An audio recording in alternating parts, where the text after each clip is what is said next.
Conference Saturday. Today we do have a habit of picking the hottest days of the year for our sessions, so thank you for joining us and bearing with us in the heat as we go through today. So during this first session this morning then, myself and Anne are going to talk through a little bit in terms of core strand 3, which, as Nana said, is looking at analysing key challenges that create barriers to whole setting approaches. And hopefully as we go through the session this morning and also the session with Gareth this afternoon, you will see how what we cover today will be key in terms of answering and informing that second part of the assignment, which is the presentation that follows on from the audit. So just a few points really in terms of setting the context in terms of this session and linking it back to last time. During the last National Conference Saturday, many of you noted areas of good practice in your settings. For example, practice related to play-based learning, starting each day in a positive note. You talked about hub groups like nurture groups, for example. People mentioned things like bucket time activities for non-verbal learners, the effectiveness of flexible staffing practices, having access to resources like fidget toys that were available for all rather than just for some. Consistency of approach and embedding an inclusive ethos across the setting, and also a couple of points that came out really strongly as being examples of good practice related to strong learner voice and respect for children's rights. However, you also started to identify some challenges that were evident in your setting, and in particular those related to funding and resources in relation to consistency or lack of consistency in practice across the setting. And in many cases as well, you talked about challenges related to differences in mindset and perspectives. So thinking about challenges to whole setting approaches is what we're going to focus on today, which in this first session, which, as we said, will link to the assignment strongly. So just a quick reminder, Nana did mention this earlier on as well. We will post the Padlet links into the chat as we go through today for you to be able to share your group discussion points as we go through into breakout rooms. But just as a reminder, the PowerPoint slides are available on PLP. They're up there already in both English and Welsh if you find it helpful to download these to support as you go through the day as well. And we will also put the recordings up on PebblePad as soon as we can at the start of next week. So going back to set a little bit of the context then, we appreciate that this term in particular in school is challenging, it's busy. Often there's not enough hours in the day or days in the week to work through your kind of school-based role, let alone to look at the activities on PebblePad. So we're just going to spend a few minutes this morning recapping some of the content that's on there that you may have had a chance to look at or potentially will have a chance to look at over the next few weeks. And as we said, as we go through, there'll be opportunities to split into breakout rooms to share your experiences of issues and challenges and how these play out into your settings. And as we have done previously, we will ask different groups to feed back some of those discussions verbally during the day as well. So just a quick reminder then, core strand 3 is broken down into 4 subsections. So you will have or will be taking a look at these areas in particular. So identifying the importance of and challenges related to collaboration and multi-agency working, thinking about the benefits and challenges of working in and leading across clusters. You'll also be thinking about identifying personal expertise and knowledge of techniques and approaches which are effective, for example, and we'll also be thinking about how we can share best practice and also how we measure the success of the ALN co-function. So between now and 11:30, then Anne and myself will facilitate some discussions in relation to these areas. So multi-agency working as part of a cluster, thinking about challenges to collaboration, challenges to team working and networking, and then thinking about personal skills, attitudes and expertise that's supportive, and also that sharing of and evaluating effective and good practice.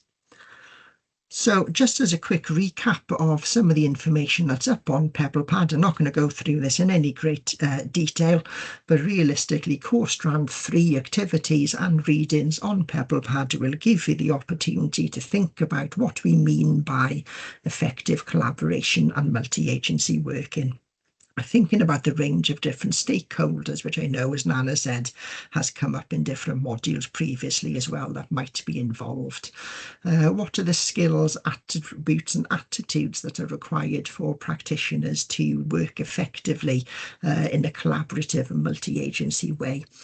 There's also information in relation to cluster working and leadership styles, identifying barriers, thinking about facilitators to overcome those. And again, a key point that's come through in a number of different modules, how do we identify successful practice? How do we measure that?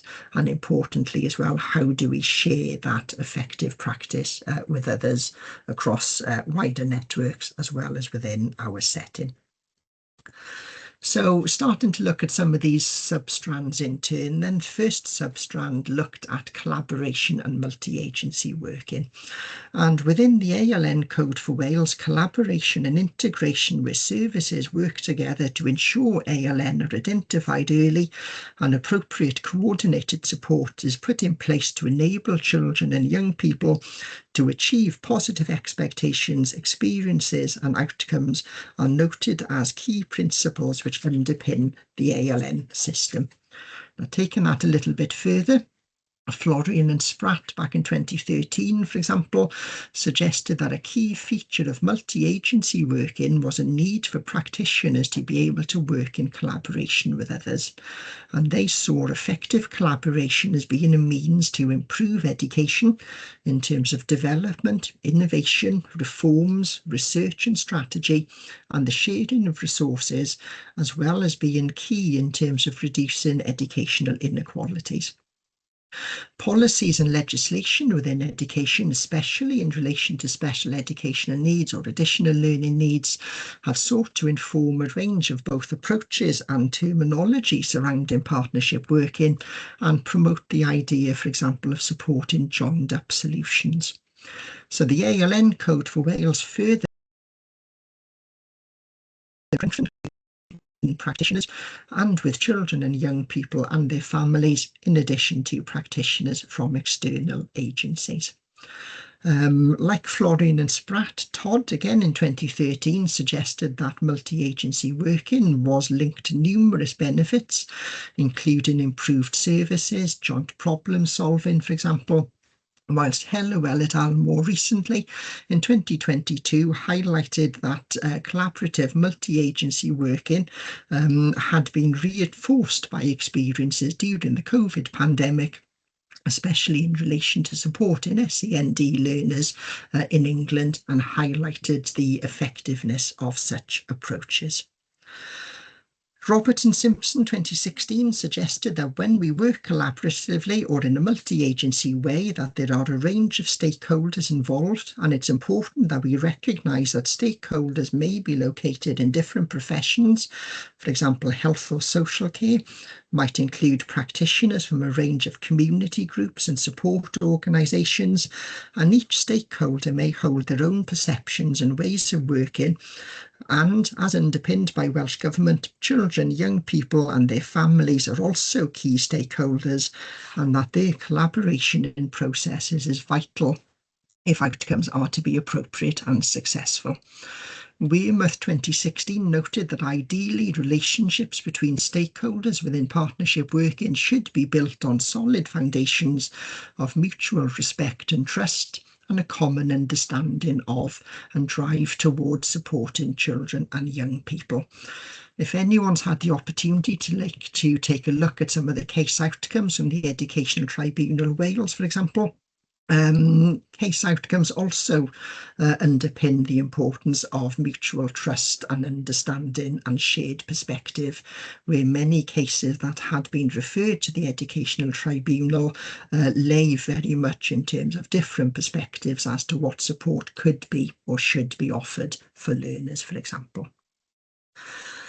So shortly, I'm going to give you a break from my croaky voice this morning, and we're going to go into our first breakout room. Again, as previously, we would ask, please, in your group, if one person is happy to take on the role of scribe, to jot down some key points from your discussions onto the Padlet.